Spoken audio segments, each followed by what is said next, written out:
नमस्कार। इतिहास के इस अंडर ग्रेजुएट सेशन में स्वागत है। आज हम लेट मुगल एम्पायर, खासकर औरंगजेब के दौर का एक मैक्रो हिस्टोरिकल एनालिसिस करने वाले हैं। मतलब औरंगजेब का उदय कैसे हुआ, मुगल सत्ता अपने चरम पर कैसे पहुंची और आखिरकार इस विशाल साम्राज्य के पतन की नींव कैसे पड़ी। तो चलिए बिना किसी देरी के सीधे टॉपिक पर आते हैं और इस दिलचस्प इतिहास को डीकोड करते हैं। आज के इस ऐतिहासिक विश्लेषण को हमने 5 मुख्य हिस्सों में बांटा है।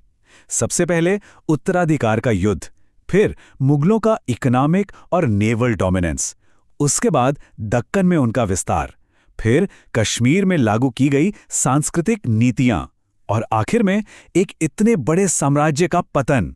शुरुआत करते हैं हमारी पहली केस स्टडी से, द वॉर ऑफ सक्सेशन यानी उत्तराधिकार का युद्ध। ये समझना बहुत जरूरी है कि सत्ता पाने की इस क्रूर शुरुआत ने कैसे आगे चलकर मुगल प्रशासन का पूरा चरित्र ही बदल कर रख दिया। अब उत्तराधिकार का युद्ध सुनने में शायद कोई आम राजनीतिक खींचतान लगे, लेकिन असल में यह गद्दी के सही वारिस को लेकर हुआ एक बेहद खूनी संघर्ष था।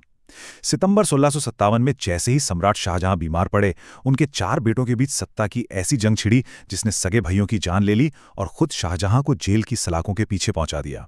ये मुगलों के शुरुआती हिंसक सत्ता संघर्ष का एकदम सटीक सैद्धांतिक ढांचा है। उस वक्त मुगल दरबार की स्थिति बड़ी अजीब थी, एक तरह का गहरा विरोधाभास।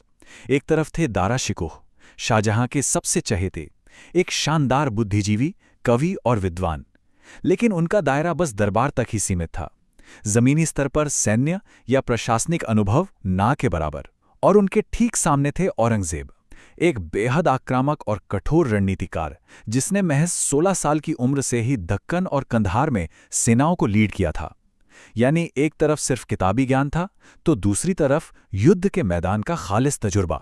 और जब ये जंग शुरू हुई तो घटनाक्रम इतनी तेजी से बदला कि किसी को संभलने का मौका ही नहीं मिला। फरवरी 1658 में बहादुरपुर की लड़ाई, फिर अप्रैल में धर्मत की जंग और आखिरकार मई 1658 में सामूगढ़ की वो निर्णायक लड़ाई। औरंगजेब की अचूक सैन्य रणनीति के आगे उसके भाई कहीं नहीं टिके। सत्ता पर कब्जा हुआ और क्रूरता की हद देखिए। दारा शिकोह का सिर कलम करवाकर शाहजहां को भिजवाया गया और फिर उसे दिल्ली के खूनी दरवाजे पर लटका दिया गया। इस खूनी सत्ता परिवर्तन के बाद मुगल साम्राज्य ने एक ऐसा दौर देखा जो आर्थिक रूप से उसका चरम था। इस दौर में अंतर्राष्ट्रीय व्यापार और सैन्य ताकत के बीच एक ऐसा अभूतपूर्व टकराव देखने को मिलता है जिसका अध्ययन करना किसी भी इतिहास के छात्र के लिए बेहद दिलचस्प है। जरा इस चाइल्ड्स वॉर के आंकड़ों पर गौर करें। ये कितना हास्यास्पद और हैरान करने वाला था। एक तरफ है ब्रिटिश ईस्ट इंडिया कंपनी, जो सिर्फ एक व्यापारिक चौकी हुआ करती थी। उन्होंने मुगल जहाज़ों को लूटने के लिए कितने सैनिक भेजे? सिर्फ 600। और उनके सामने कौन था?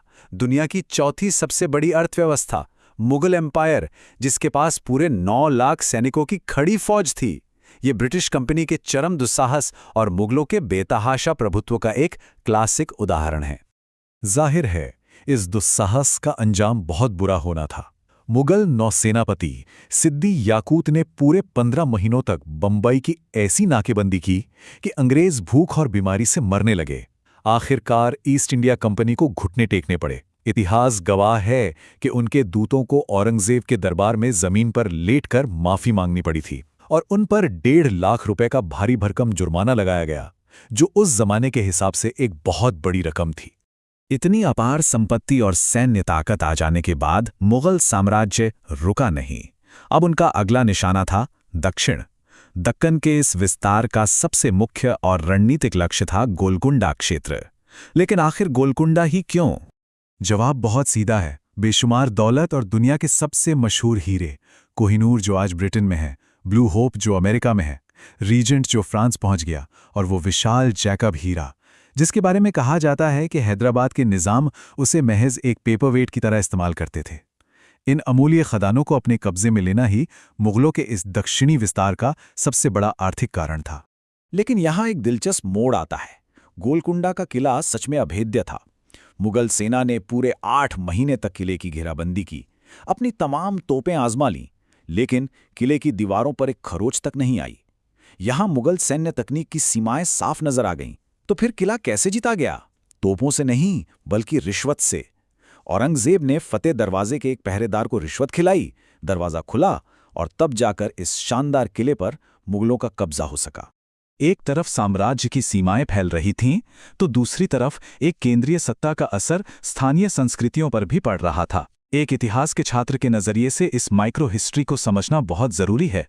चलिए देखते हैं कि औरंगजेब के प्रशासनिक अतिक्रमण ने कश्मीर के सांस्कृतिक परिदृश्य को कैसे प्रभावित किया।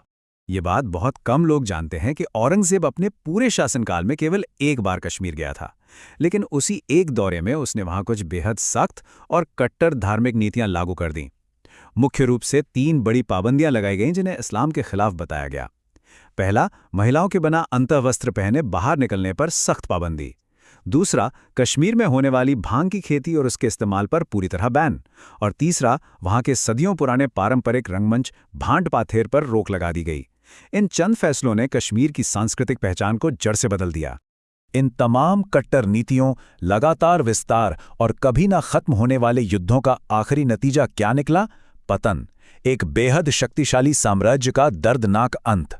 मुगलों का ये अत्यधिक फैलाव और दक्कन में मराठों के खिलाफ उनका 26 साल लंबा थका देने वाला संघर्ष, यही उनके अंत की असली शुरुआत थी। इस पूरे दौर का सबसे बड़ा विरोधाभास देखिए। एक ऐसा सम्राट जिसके पास दुनिया जहान की दौलत थी, उसका अंत कितना सादगी भरा या कहें कितना इंसानी था। सिर्फ 4 रुपए और 2 आने। जी हाँ, यही वो मामूली सी रकम थी जो औरंगजेब ने अपने आखिरी दिनों में टोपियां सिलकर कमाई थी। और अपनी वसीयत में उसने साफ लिखा था कि उसके कफन का खर्च शाही खजाने से नहीं बल्कि उसकी इसी मेहनत की कमाई से निकाला जाए। 1707 में मौत से ठीक पहले औरंगजेब के कहे गए शब्द एक बहुत ही गहरे और स्याह भावनात्मक सच को सामने लाते हैं। उसने कहा था, कभी भी अपने बेटों पर भरोसा मत करो और अपने जीवन काल में उन्हें बहुत अधिक अहमियत मत दो।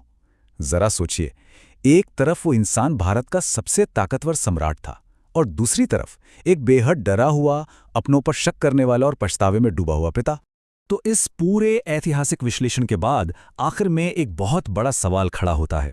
क्या मुगल साम्राज्य को सच में मराठों ने खत्म किया था, या फिर वो अपने ही इस अंतहीन अत्यधिक विस्तार के बोझ तले दबकर ढह गया?